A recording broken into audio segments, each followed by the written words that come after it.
Балалар, сендерге ертегілер ұнай ма? Иә. Ал олай болса, мен сендерге үш көбелек деген ертегі оқып беремін. Ал сендер мұқият тыңдаңдар.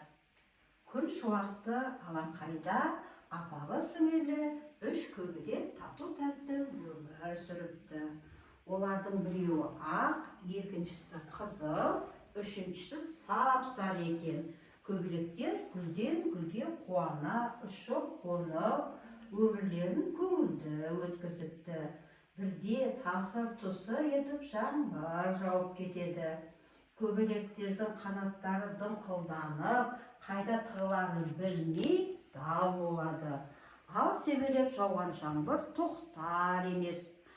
Малмаңдай су болған көбелектер Лалагүлге келіп айтады: Лалагүл, бізді жаңбырдан тасалашы деп өтінеді. Лалагүл: жарайды, ақ көбелектің түсі маған ұқсайды екен, мені саяласын, ал қызыл сары көбелек басқа жерге тығылыңдар дейді. Мұны естіген ақ көбелек: менің әпкелерім су болып жүргенде, жалғыз өзім сенің саяңда қалай жайбарақат отырамын. Оларды да тасаңа тығалмасам, онда мен де отырмай-ақ қояйын деп ұшып кетеді. Үшеуі ұшып келеді, жаңбыр да қоятын түрі жоқ. Қараса, үлкен қызыл қызғалдақ өсіп тұр екен. Қызғалдақ, мүмкін болса, жаңбыр сабырлағанша біз сенің ығыңа тығыла тұрсақ болады ма? Қызыл көбелек маған ұқсайды екен, соны алайын қалқама. Ал ақ көбелек пен сары көбелек басқа орын іздесін дейді қызғалдақ. Бұған ренжіген қызыл көбелек: сен менің әпкелерімді қабылдағың келмесе, маған да көмектеспей-ақ қой. Тоңса бірге тоңайық деп ұшып кетеді. Қызыл көбелек қараса, алдарында үлкен сарғалдақ өсіп тұр екен.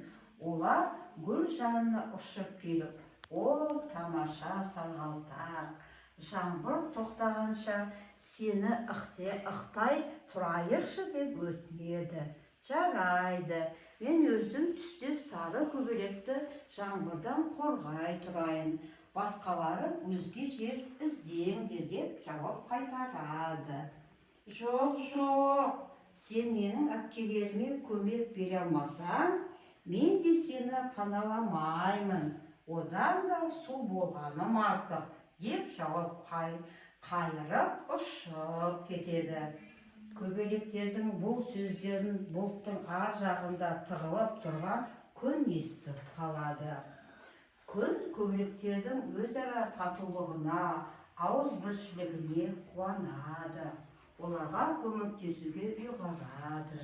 Күн бұлттарды ыдыратып жіберіп, аспанға жарқырап шыға келеді.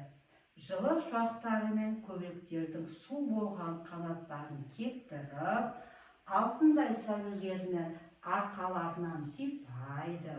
Қуанған көбелектер қанаттарын шаттана қағып, қайтадан көңілдене бастайды. Алаңқайдың көркін кіргізіп, әрі-бері ұша бастайды. Бірақ мұнан кейін олар ешқашан Лалагүл, қызғалдақ және сарғалдақ гүлдеріне қонбайтын болыпты.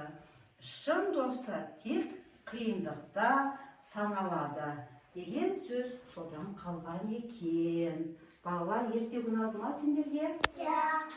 Сендер үйлеріне барғаннан кейін аталарыңа, әжелеріне ертегі оқып бер деп айтыңдар. Жарай ма? Ал олай болса, қош сау болыңдар балалар.